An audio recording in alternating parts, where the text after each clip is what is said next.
Hello दोस्तों, तो बहुत बहुत स्वागत है आपके अपने YouTube चैनल HM स्टूडियो में।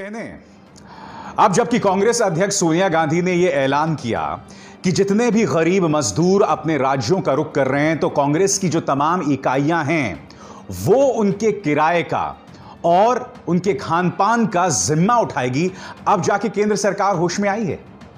पीएम केयर्स में आप न जाने कितने लाखों करोड़ों रुपए जमा कर चुके हैं। यही बात नहीं, देश के सामने इतनी ढेरों मिसालें हैं जहां एक मां अपने बच्चे को कंधे पर लादे। न जाने कितने बुजुर्ग सड़कों पर चल रहे थे। 40 से 50 लोग इसी तरह से सड़कों पर चल के मर गए। इतने दिनों ये तमाम तस्वीरें सामने उभर कर आती रहीं और केंद्र सरकार का दिल नहीं पसीजा। मगर जैसे ही कांग्रेस ने यह ऐलान किया कि जितने भी गरीब अपने घर जा रहे हैं, कांग्रेस उनके टिकट से लेकर उनके खान पान के लिए पैसा देगी, तब जाकर यह केंद्र सरकार होश में आती है। क्या आपके अंदर इतनी सी भी संवेदना है? मैं आपको बताना चाहूंगा कि दरअसल केंद्र सरकार की तरफ से जो फरमान जारी किया गया था वो कितना संवेदनहीन है। आपकी स्क्रीन पर 11C, इसे पढ़िएगा। पहले मैं आपको अंग्रेजी में पढ़ के सुनाना चाहता हूं और बाद में मैं इसका हिंदी में तर्जुमा करूंगा। The local state government authority shall hand over the tickets to the passengers cleared by them and collect the ticket fare and hand over the total amount to railways। यानी कि जो लोग अपने घर की ओर जा रहे हैं, राज्य सरकारें जो हैं उन्हें टिकट्स देंगे और उन्हीं पैसेंजर्स को टिकट्स देंगे जिनका नाम उन्होंने क्लियर किया है, और जो पैसा इनसे इकट्ठा होगा वो जाएगा केंद्र सरकार को, यानी कि भारतीय रेलवेज को। अब तक तो आपने यह फरमान जारी किया हुआ था, मगर जैसे ही कांग्रेस अध्यक्ष सोनिया गांधी यह ऐलान करती है, उसके बाद केंद्र सरकार का दिल पसीजता है और फिर वो ये ऐलान करते हैं। मैं आपको बताना चाहता हूं कि रेलवे बोर्ड के चेयरमैन वीके यादव ने क्या कहा था। हमने जानबूझकर यह फैसला लिया कि लोगों से टिकट के पैसे लिए जाएंगे ताकि सिर्फ जरूरतमंद ही ट्रेन का इस्तेमाल करें। एक बार आप फ्री कर देते हैं तब हर कोई सफर करने के लिए एलिजिबल हो जाता है, और ऐसे में इन्हें कोरोना वायरस के लिए स्क्रीन करना मुश्किल हो जाता है। मैं पूछना चाहता हूं इस केंद्र सरकार से, क्या इस वक्त जो लोग अपने घर वापस जाना चाहते हैं, क्या वो मजाक के लिए वापस जाना चाह रहे हैं? अगर शहर, अगर राज्य उनके देखभाल का, उनके रहन सहन का अच्छा इंतजाम करती, तो ये लोग क्यों अपने घर के लिए जाते? मैं आपसे एक सवाल पूछना चाहता हूं। ये तस्वीर देख रहे हैं आप? प्रधानमंत्री नरेंद्र मोदी ने डोनाल्ड ट्रंप को यह वादा किया था कि कम से कम 7 से 10 लाख लोग आपके स्वागत के लिए अहमदाबाद में होंगे। करोड़ों रुपए खर्च किया गया था इसके लिए। क्या आप जानते हैं मोटेरा स्टेडियम में जो हजारों की भीड़ जमा हुई, इन सबको 5 स्टार होटल का खाना दिया गया था, कैप्स दिए गए थे, पानी की बोतल्स दी गई थीं। मगर गुजरात के अंदर जो उड़ीसा का मजदूर फंसा हुआ था वो त्राहिमाम मचा रहा था। वो लगातार मिन्नतें कर रहा था कि हमारे साथ बदतमीजी कर रहे हैं लोग। और गुजरात के मुख्यमंत्री विजय रूपाणी क्या कहते हैं कि गुजरात के अंदर जो कोरोना वायरस फैला है वो तबलीगी जमात की वजह से फैला है। अपनी जिम्मेदारी आप नहीं समझते हैं, मगर सारा ठीकरा जो है आप फोड़ना चाहते हैं किसके ऊपर? या तो तबलीगी जमात के ऊपर या विपक्ष के ऊपर।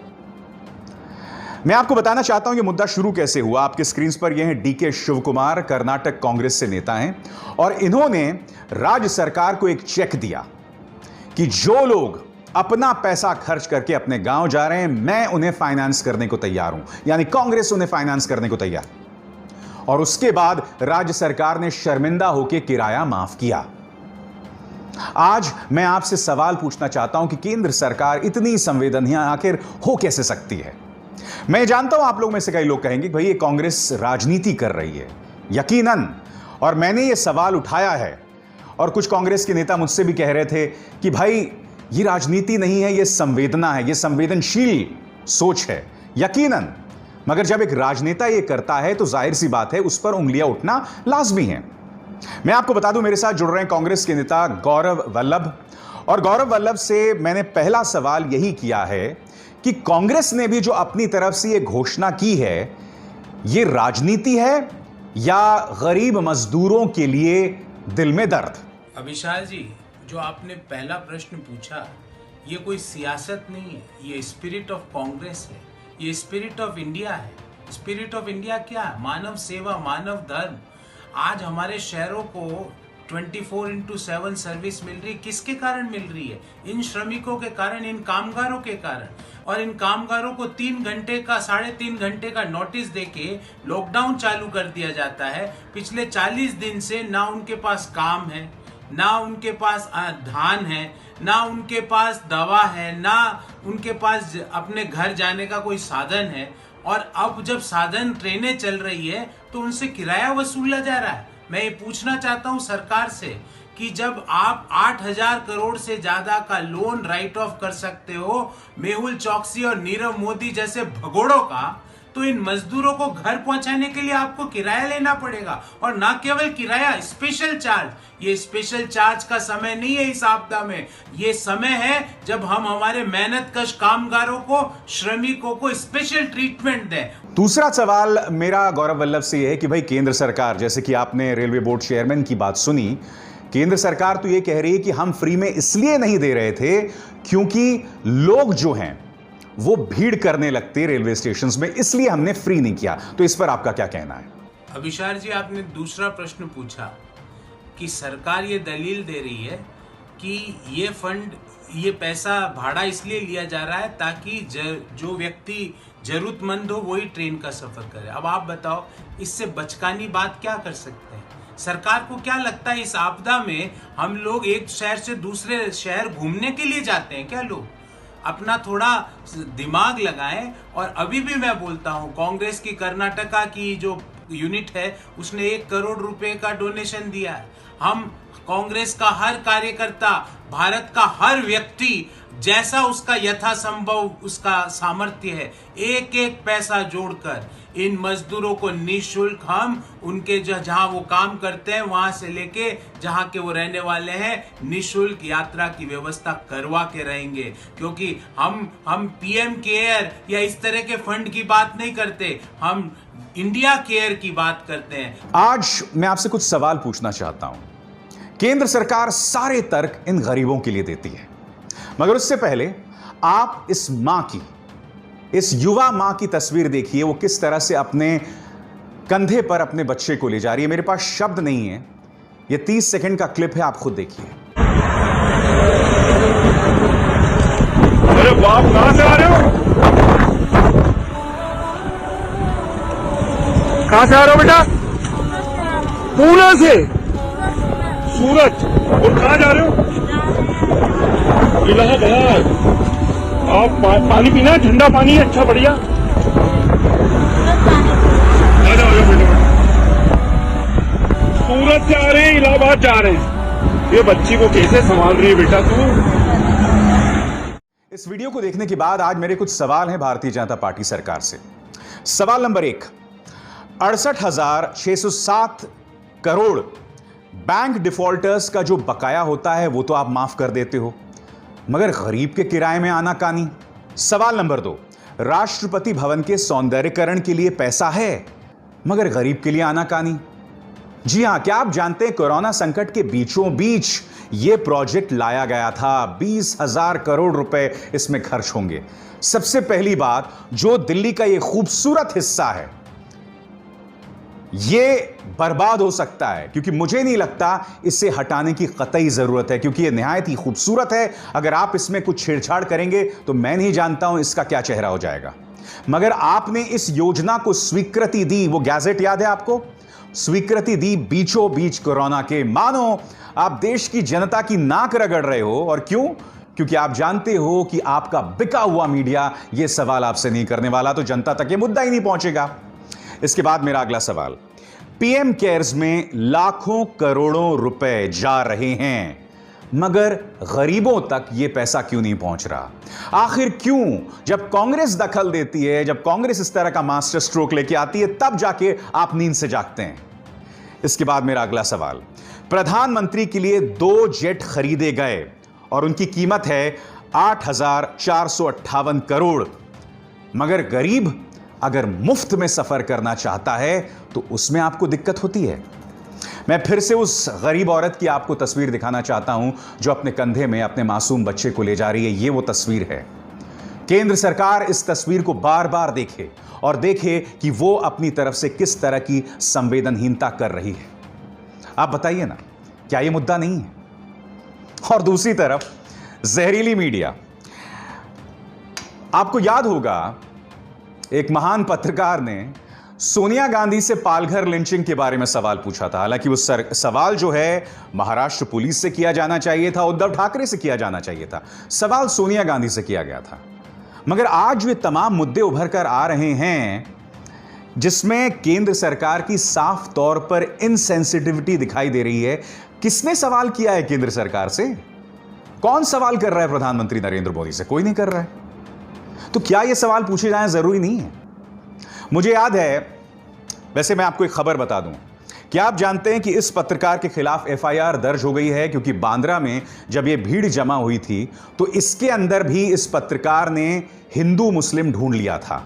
बांद्रा में चूंकि एक मस्जिद थी, लिहाजा उसने यह कह डाला कि यह मस्जिद है इसलिए यह भीड़ जमा हुई है। लिहाजा अब इस पत्रकार पर मुद्दे को सांप्रदायिक मोड़ देने के आरोप में एफआईआर दर्ज हो गई है। मगर अब मैं आपको एक और वीडियो दिखाना चाहता हूं। यह वीडियो है मानेसर का, हरियाणा के मानेसर का, जहां बीजेपी की सरकार है। यहां आप देख सकते हैं जो मजदूर अपने घर जाना चाहते हैं वो खुद को रजिस्टर करने के लिए यहां जमा हुए हैं।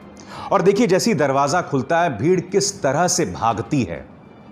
मैं आपसे सवाल पूछना चाहता हूं कि क्या इस तस्वीर के पीछे मीडिया ने किसी मस्जिद को ढूंढने की कोशिश की? या कहीं ऐसा तो नहीं है कि तुम लोगों को शर्म आ गई? बताओ ना, क्या यहां पर कोई मस्जिद ढूंढने की कोशिश की? अब यह तस्वीर देखिए, यह है गुजरात में भारतीय जनता पार्टी के एमएलए अरविंद। यहां पर आप देख सकते हैं यह शख्स उस किचन में थूक रहा है जहां पर गरीबों के लिए खाना तैयार हो रहा है। थूकने की वो तस्वीरें जिसका कोई ताल्लुक कोरोना वायरस से नहीं था, वो हमारे मुख्य धारा की मीडिया ने मुसलमानों पर उंगली उठाते हुए बाकायदा चलाई।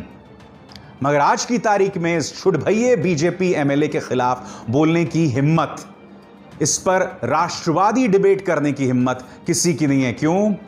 क्योंकि महोदय बीजेपी के एमएलए हैं, क्योंकि महोदय गुजरात से हैं, और गुजरात मॉडल पर आखिर किसकी हिम्मत हो सकती है सवाल करने की? कितनी जहरीली है हमारी मीडिया और कितने जहरीले हैं हमारे नेता, उसकी एक मिसाल मैं आपके सामने पेश करना चाहूंगा। यह है कांग्रेस के कार्यकर्ता और नेता सलमान निजामी। उन्होंने एक ट्वीट किया है। इस ट्वीट से पहले मैं आपको सफूरा जरगर की तस्वीर दिखाना चाहूंगा। सफूरा जरगर जो कि जामिया से जुड़ी हुई हैं, नागरिकता बिल के खिलाफ इन्होंने आंदोलन किया था, गर्भवती हैं और इन्हें तिहाड़ भेज दिया गया। किसी को थोड़ी सी भी शर्म नहीं आई कि एक गर्भवती महिला को तुमने जेल में भेज दिया। इसके चेहरे का यह दर्द, इसके चेहरे की रुताली तुम्हारे लिए कोई मायने नहीं रखती। अब मैं आपको बताना चाहता हूं कि हुआ क्या। कांग्रेस के एक नेता ये ट्वीट करते हैं कि सफूरा जरगर जो हैं वो गर्भवती हैं, जेल में हैं, मगर नफरत फैलाने वाले नेता कपिल मिश्रा जैसे लोग जिन्होंने दंगे को भड़काया था वो खुलेआम घूम रहे हैं। इसके जवाब में ये शख्स क्या बोलता है कि इंसानियत शर्म हो जाए। उसने कहा कि please don't connect her pregnancy with my speech, it doesn't work that way. यानी कि मेरे भाषण देने से वो गर्भवती नहीं हुई। इंसान एक हद तक गिर सकता है। हमें लगता है कि एक इंसान एक हद के बाद नहीं गिरता है। आपकी दिक्कत किसी की सोच से हो सकती है, किसी के विचारों से हो सकती है, मगर कम से कम इंसानियत के नाते आप किसी को इस तरह से टारगेट नहीं कर सकते। किसी गर्भवती महिला के बारे में आप इतनी ओछी बात नहीं कर सकते हैं। मगर यह जहर न सिर्फ भारतीय जनता पार्टी के नेता उगलते हैं बल्कि मीडिया भी उगलती है। और कभी कभी मीडिया जाने अनजाने में अपना आत्ममंथन कर लेती है। मसलन इस वक्त आपके सामने जो स्क्रीन्स पर है, जो ये पत्रकार जिसने तिहाड़ में जाकर पत्रकारिता का नाम रोशन किया था, वो क्या कह रहा है? मिलिए देशद्रोही वायरस से। और नीचे किसकी तस्वीर है आप खुद देख लीजिए। मुद्दा यहां सिंपल ये है कि आप न सिर्फ ये जहर फैला रहे हैं बल्कि आपकी प्राथमिकताएं पूरी तरह से भटकी हुई हैं और देश की जनता को भी पता नहीं इसकी परवाह है भी या नहीं। क्योंकि हो क्या गया है, जैसे एक जमाने में रोम में क्या हुआ करता था, जनता के लिए कोलोसियम बना दिए गए थे, स्टेडियम्स बना दिए गए थे। जनता का ध्यान भटकाने के लिए उस स्टेडियम के अंदर अलग अलग किस्म के मुकाबले होते थे। रोम के जो शासक थे जनता को वहां इकट्ठा करते थे और उस स्टेडियम के अंदर जानवरों और इंसानों, इंसानों और इंसानों और जानवरों में लड़ाई होती थी।